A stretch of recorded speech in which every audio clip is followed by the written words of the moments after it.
studying your last two. I swim with tea when they turned in. The staring down to mute. And can learn the pole that sunk he died. In this section, we introduce one of the most important concepts in modern private corporation tax planning: tax on split income, commonly known as TOSI. For many advisors and business owners, TOSI significantly changed the way family income splitting strategies are evaluated. Before understanding how TOSI works, it is important to understand why it was introduced in the first place. That is the focus of this slide. At the center of the slide, we see a large TOSI shield position between a private corporation and family members receiving income. The shield represents a set of tax rules designed to examine certain income splitting arrangements. Notice that some of the income flows are stopped by the shield. This visual captures the basic purpose of TOSI. It is not a tax on all family income, and it is not a prohibition on all family participation in a business. Rather, it is a set of rules that may apply to certain situations where income is distributed to family members. To understand why these rules were introduced, let's first look at the left side of the slide. This section illustrates the environment before TOSI. Historically, some private corporations used planning strategies that allowed income to be distributed among family members. Common examples included family dividends, income splitting arrangements, family shareholders, and other tax planning techniques. The idea behind many of these strategies was straightforward. If income could be distributed to family members in lower tax brackets, the overall family tax burden might be reduced. These approaches became a common part of private corporation planning discussions, and in many situations, they were viewed as legitimate planning opportunities under the rules that existed at the time. However, as these strategies became more widely used, governments began examining their broader impact on the tax system. That brings us to the right side of the slide. Here we see the government's perspective. Policymakers reviewed certain income splitting arrangements and raised questions about whether the resulting tax outcomes were consistent with their policy objectives. Several concerns were identified. One concern involved limiting certain forms of income splitting. Another focused on tax fairness. Governments wanted to ensure that similar amounts of income would be taxed in a reasonably consistent manner. There were also concerns about unintended tax benefits that could arise under certain structures. And finally, governments wanted to protect the long-term integrity of the tax system and maintain confidence in how the rules were applied. Whether one agrees or disagrees with these concerns is not the primary issue for advisors. What matters is understanding that these concerns ultimately led to legislative change. At the center of the slide, we see the process summarized in a simple flow. Income splitting arrangements attracted government attention. Government concerns led to policy review. Policy review led to the introduction of TOSI rules. And those rules introduced additional tests, restrictions, and compliance requirements. This sequence helps explain how we arrived at the current environment. At the bottom of the slide, we see a comparison between the period before TOSI and the period after TOSI. Before TOSI, there was generally greater flexibility for certain income splitting arrangements. Planning opportunities were broader, and fewer specific tests existed. After TOSI, the environment became more structured. Additional rules were introduced. Exclusion tests became important. Documentation became more important. And advisors were required to perform a more detailed analysis before recommending certain strategies. This does not mean planning opportunities disappeared. It simply means the analysis became more sophisticated. The quote at the bottom captures the purpose of TOSI very well. TOSI exists to ensure that income splitting remains fair, reasonable, and consistent with tax policy. Whether planning opportunities exist or not is no longer the first question. The first question is whether the arrangement satisfies the applicable rules and exclusions. That shift in thinking is one of the biggest changes TOSI introduced. The key takeaway from this slide is simple. TOSI was introduced to address concerns surrounding certain income splitting arrangements. It changed the way family income distributions are analyzed, and it created a framework of rules and tests that advisors must understand before recommending income splitting strategies. Because successful planning today requires not only understanding the income itself, but also understanding how TOSI applies to that income. Now that we understand what TOSI is and why it was introduced, the next question becomes, what income is actually affected by these rules? This is where many people make a common mistake. They assume the analysis starts by asking whether income was paid to a family member. But under TOSI, that is usually not the most important question. The more important question is, does the income qualify for an exclusion? That is the central message of this slide. At the center of the slide, we see a balanced scale with a question. Does the income qualify for an exclusion? This represents the heart of TOSI analysis. The outcome often depends less on the existence of income itself and more on whether one of the legislative exclusions applies. Let's begin with the left side of the slide. This section illustrates income that may potentially be caught by TOSI if no exclusion applies. The first example is certain dividends paid to related family members. Simply receiving dividends from a corporation does not automatically mean TOSI applies. However, certain dividend arrangements may fall within the scope of the rules if no exclusion is available. The second category is certain forms of shareholder income. Again, the specific details matter. The key point is that some shareholder-related income may require TOSI analysis before determining the final tax treatment. The third category involves family income splitting arrangements. These are situations where income is paid to family members, but questions arise regarding ownership, involvement, or qualification under the rules. And finally, we see income that fails exclusion test. This is an important concept. In many situations, income may only become subject to TOSI because the applicable exclusion requirements are not satisfied. Notice the visual at the bottom.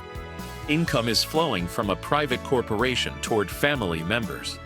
The income reaches a TOSI checkpoint.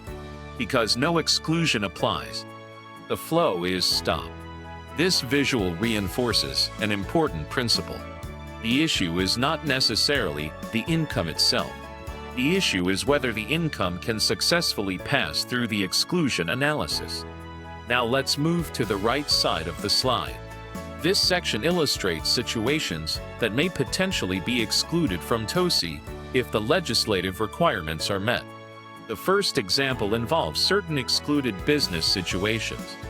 Under specific circumstances, active participation in a business may support an exclusion. The second example involves certain excluded share situations.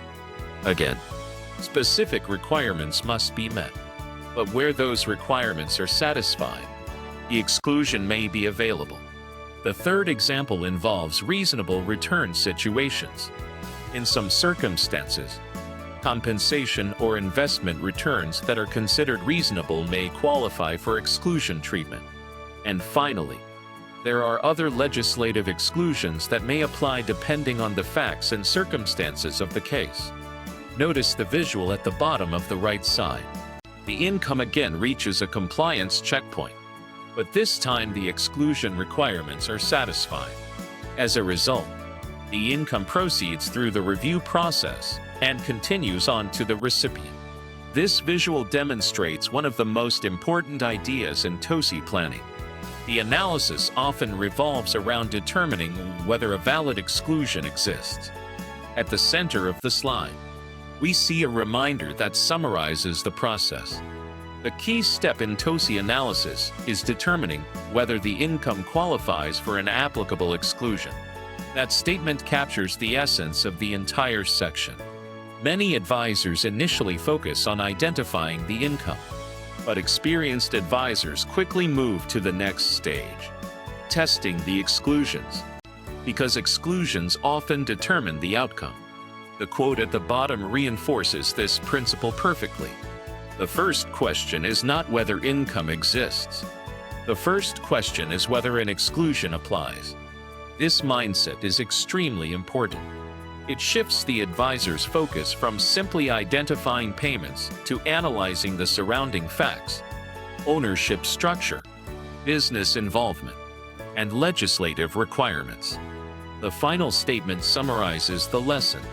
TOSI analysis is often about determining whether an exclusion applies. That is why gathering facts is so important. The outcome depends on details. Who owns the shares? Who works in the business? What role does the family member play?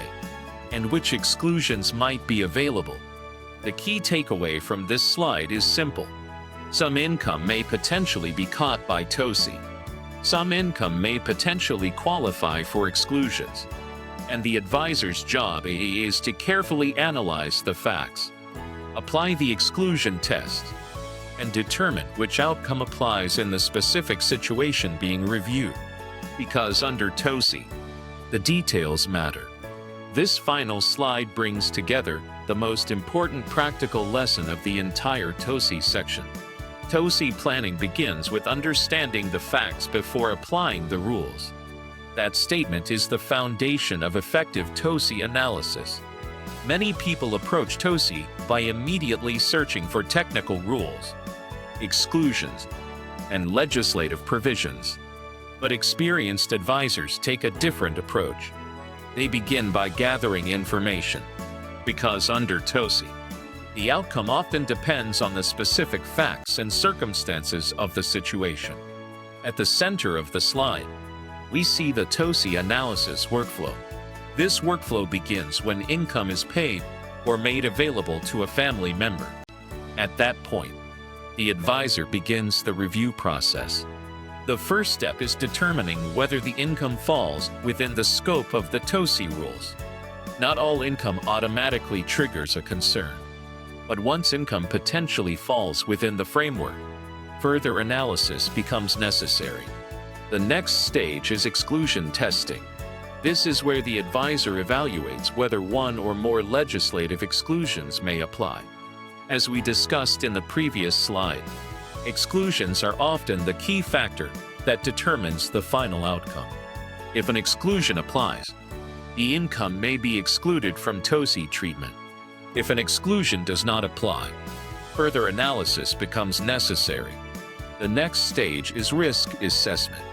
The advisor reviews the facts, supporting documentation, ownership structure, business involvement, and overall strength of the position. This helps determine whether the planning strategy is likely to withstand scrutiny if questions arise in the future. Finally, the advisor develops a planning recommendation. That recommendation should reflect both the facts and the applicable rules. Notice the sequence. Facts first, rules second, recommendation third. That order is extremely important. At the center of the slide, we see an advisor reviewing a TOSI checklist. The checklist includes income type, relationship, work performed, ownership, exclusion tests, documentation, risk assessment, and final recommendations. This visual emphasizes that TOSI analysis is a structured process. Good advisors do not rely on assumptions. They work through a systematic review of the facts. On the left side of the slide, we see the information that should be gathered before any conclusions are reached. Family structure, ownership structure, work performed, compensation records, and shareholder information. Each of these items may influence the outcome of the analysis. For example, understanding who owns shares is important. Understanding who actually works in the business is important. Understanding compensation history is important. and understanding decision-making authority may also be important. The more complete the information, the stronger the analysis becomes. Notice the statement at the bottom of this section. The more accurate the facts, the more reliable the analysis. This is one of the most important principles in tax planning generally, and especially under TOSI. On the right side of the slide, we see several questions advisors should ask. Who owns the shares, and in what proportions? Who works in the business? How much involvement exists? Does an exclusion apply? And what documentation supports the position? These questions help ensure that the advisor gathers the information necessary to perform a thorough review. Notice that many of these questions focus on facts rather than conclusions. That is intentional, because facts drive the analysis. At the bottom of the slide, we compare two different approaches. The first approach ignores TOSI considerations. This can lead to unexpected tax results, compliance risk, planning errors, and negative client outcomes. A strategy that appears effective at first may create problems if TOSI rules were not properly considered. The second approach involves understanding TOSI before making recommendations. This leads to better planning, stronger documentation, reduced risk, and better overall outcomes. The strategy is built around the rules rather than being surprised by them later. The statement at the bottom summarizes the entire section perfectly. TOSI planning begins with understanding the facts before applying the rules. This is the mindset every advisor should adopt. Before discussing exclusions, before discussing tax outcomes, before discussing planning opportunities, gather the facts. Understand the family. Understand the ownership structure. Understand the business involvement. And then apply the legislation. The key takeaway from this slide is simple. TOSI analysis is a fact-driven process. The quality of the recommendation depends on the quality of the information gathered. Good advisors ask good questions. They document their findings. They evaluate exclusions carefully. And they build recommendations based on facts, not assumptions. Because under TOSI, the details matter. And understanding those details is the foundation of effective planning.